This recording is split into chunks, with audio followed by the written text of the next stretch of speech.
Leitura do dia. Leitura dos Atos dos Apóstolos.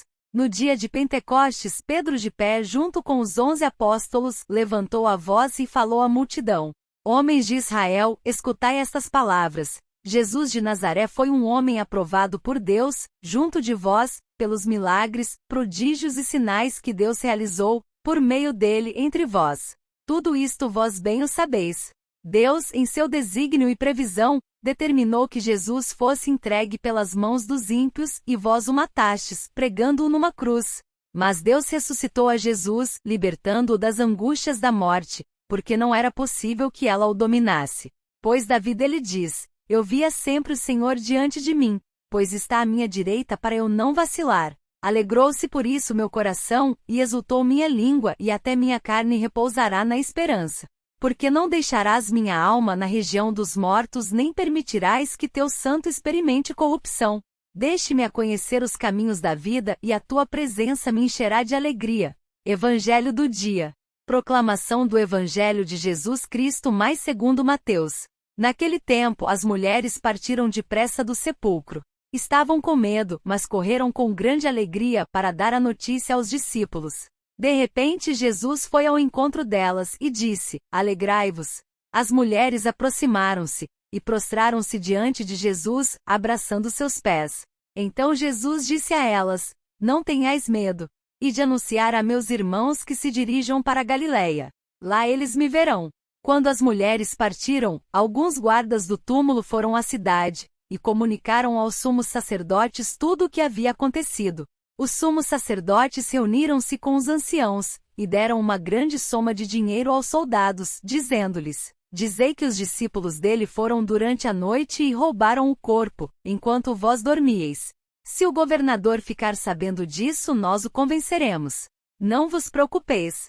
Os soldados pegaram o dinheiro, e agiram de acordo com as instruções recebidas. E assim o boato espalhou-se entre os judeus até o dia de hoje. Palavras do Santo Padre. O Senhor precede-nos sempre. É bom saber que caminha diante de nós, que visitou a nossa vida e a nossa morte para nos preceder na Galileia, isto é, no lugar que para ele e para os seus discípulos lembrava a vida diária, a família, o trabalho. Jesus deseja que levemos a esperança lá, a vida de cada dia. Mas para os discípulos a Galileia era também o lugar das recordações, sobretudo da primeira chamada. Voltar à Galileia é lembrar-se de ter sido amado e chamado por Deus. Cada um de nós tem a sua própria Galileia. A Galileia era o lugar mais distante do caráter sacro da Cidade Santa. Era uma região habitada por povos diferentes que praticavam vários cultos. Era a Galileia dos gentios. Jesus envia para lá, pede para recomeçar de lá. Que nos diz isto? Que o anúncio da esperança não deve ficar confinado nos nossos recintos sagrados, mas ser levado a todos. Santo do dia. Santa Madalena de Canossa, Virgem, fundadora das Filhas e dos Filhos da Caridade. Madalena Gabriela de Canossa, descendente da famosa Matilde de Canossa, que havia favorecido a anulação da excomunhão do imperador Henrique IV, por parte do Papa Gregório VII. Nasceu em 1º de março de 1774, no nobre palácio em Verona, que pertencia à sua família, pouco distante do Arco dos Gavi, de onde se podia admirar o rio Adige. Com apenas 5 anos ficou órfã de pai. 2 anos depois, foi abandonada pela mãe, que recasou com o Marquês Zenete de Mantua.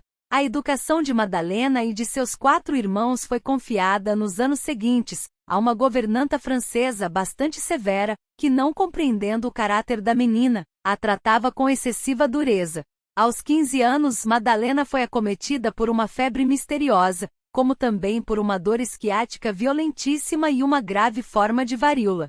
Estas doenças causaram-lhe asma crônica e uma dolorosa contração nos braços, que pioraram com o passar dos anos. Durante a convalescença desabrochou nela a vocação religiosa e o desejo de entrar para o convento, porém, era atormentada pelo pensamento de ter que deixar os muitos pobres e necessitados, que afluíam ao átrio do palácio paterno, que sustentava em muitas maneiras. Primeiras experiências no Carmelo. Seu confessor, o carmelita Estevão do Sagrado Coração, a aconselhou a fazer um período de experiência no mosteiro de Santa Teresa, em Verona, e depois, naquele das Carmelitas Descalças, em Conegliano. Após alguns meses, ambas as experiências concluíram-se com sua volta a casa, por não ser idoneia à vida claustral. Porém, a priora do convento de Verona escreveu-lhe: Deus manifestou, com clareza, a sua não idoneidade para a vida de religiosa descalça. Porém, isso não queria dizer que a recusava como esposa. Então a priora propôs-lhe outro diretor espiritual, Padre Luiz Libera, que a exortou a prestar um serviço de caridade na sua família e no mundo. Em 1799, Madalena recolheu da rua duas jovens abandonadas e as colocou, provisoriamente, em um apartamento no bairro mal afamado de São Zeno. Em 1804, hospedou, em seu palácio, Napoleão Bonaparte, de passagem por Verona. Napoleão teve a oportunidade de conhecer e admirar Madalena e seu zelo apostólico. Por isso, ofereceu-lhe um ex-mosteiro das Agustinianas. Assim, nasceu o primeiro Instituto das Filhas da Caridade, aprovado, em 1816, pelo Papa Pio VII. Ali Madalena deu catecismo e assistência aos enfermos, mas, sobretudo, instituiu escolas para a educação e formação de moças. Filhas da Caridade. Muitas jovens foram atraídas pelo carisma de Madalena e das suas co-irmãs. Com o passar do tempo surgiram novos institutos em Veneza, Milão, Bérgamo e Trento. Na congregação era rejeitada toda forma de tristeza ou melancolia. A fundadora aconselhava, mais que um rigor excessivo, um sereno abandono à vontade de Deus. No Instituto de Bérgamo, Madalena fundou o primeiro centro para professoras camponesas e, a seguir, a Ordem Terceira das Filhas da Caridade, aberto também às mulheres casadas ou viúvas que se dedicavam, sobretudo, à formação das enfermeiras e professoras. 3 Ave-Marias. Nos últimos anos da sua existência, Madalena começou a ter frequentes crises de asma e fortes dores nas pernas e nos braços. Na rude cela do seu convento não havia nem um genuflexório. Para rezar, dizia, eram suficientes os degraus diante da janela. Em 10 de abril de 1835, pediu às suas co-irmãs para segurá-la em pé, a fim de rezar as 3 Ave-Marias a Nossa Senhora das Dores, a qual tinha uma devoção toda especial. Na terceira Ave-Maria narram, elevou os braços ao céu e, com um grito de alegria e de mãos postas, reclinou a cabeça no ombro de uma co-irmã. Madalena Gabriela de Canossa foi beatificada em 1941, por Pio XII e em 1988, canonizada por João Paulo II.